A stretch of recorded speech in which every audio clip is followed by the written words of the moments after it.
दिवसाची सर्वात मोठी आपण बातमी पाहतोय। जितेंद्र आव्हाडांची गाडी फोडण्यात आलेली आहे। आव्हाड ठाण्याकडे येत असताना हा सगळा हल्ला घडला आहे। राष्ट्रवादी शरद पवार पक्षाचे नेते जितेंद्र आव्हाड यांची गाडी जी आहे ती फोडण्यात आलेली आहे। 3 जणांनी त्यांच्या गाडीवर हल्ला केला आणि त्यांची गाडी फोडली। जितेंद्र आव्हाड हे ठाण्याकडे जेव्हा येत होते तेव्हा हा सगळा प्रकार घडलाय। त्यांच्या गाडीवरती हल्ला झालाय। संभाजीराजेंवरील वक्तव्यानंतर जितेंद्र आव्हाडांच्या गाडीवर हा हल्ला झाला असल्याची सुद्धा माहिती आहे। ही दृश्य आपण पाहतोय। ठाण्यावरून जेव्हा ते येत होते तेव्हा जितेंद्र आव्हाडांच्या गाडीवरती हल्ला झाला। 3 जणांनी भर रस्त्यात त्यांच्या गाडीवरती हल्ला केलेला आहे।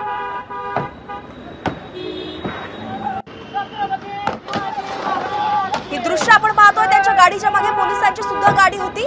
पोलीस उतरेपर्यंत त्या 3 जणांनी त्यांची गाडी जितेंद्र आव्हाडांची गाडी हेरली आणि त्यावरती त्यांनी काठ्यांनी हल्ला सुरू केला। यावेळी घोषणाबाजी सुद्धा करण्यात येते।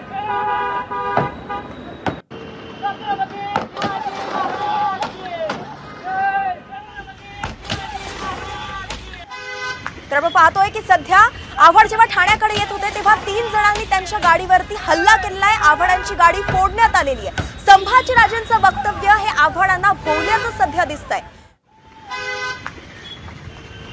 जितेंद्र आव्हाडांच्या गाडीवरती हल्ला झालाय। आत्ताच्या क्षणाची ही सर्वात मोठी बातमी आपण साम टीव्हीवरती बघतोय।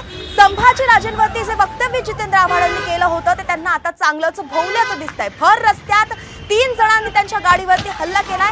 काठ्यांनी हे हल्ला करण्यात आलेला आहे। राष्ट्रवादी शरद पवार पक्षाचे नेते जितेंद्र आव्हाड यांची गाडी फोडण्यात आलेली आहे।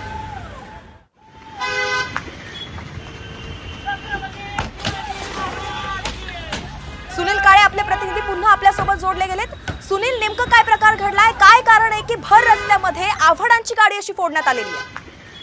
आपण बघतो की विशालगडाचं जे प्रकरण आहे त्या प्रकरणामध्ये आव्हाड त्या ठिकाणी गेले होते आणि त्यानंतर त्यांनी भूमिका घेतलेली होती। पण त्याच भूमिकेवेळेस संभाजी महाराज जे माजी खासदार आहेत त्यांच्या संदर्भातली सुद्धा त्यांनी भूमिका घेतली होती आणि त्यावरून कुठेतरी या कार्यकर्त्यांनी आपल्याला हल्ला केल्याचं पाहायला मिळतंय। जितेंद्र आव्हाड ज्यावेळेस फ्रीवे वरून ठाण्याच्या दिशेने जात होते त्यावेळेसची ही दृश्य आहेत आणि आपल्याला माहिती की काल सुद्धा जे संभाजी ब्रिगेडची काही लोक होती त्यांनी सुद्धा अशा पद्धतीने हल्ला करण्याची धमकी दिली होती। त्याचबरोबर जितेंद्र आव्हाड यांच्या घरावरती चालून यायची भाषा केली होती।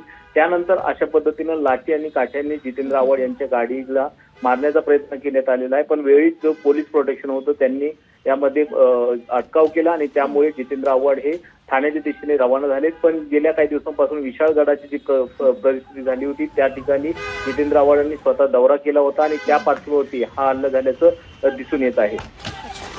धन्यवाद सुनील, या सविस्तर अपडेटसाठी। आपल्याकडून वेळोवेळी अपडेट घेत राहू।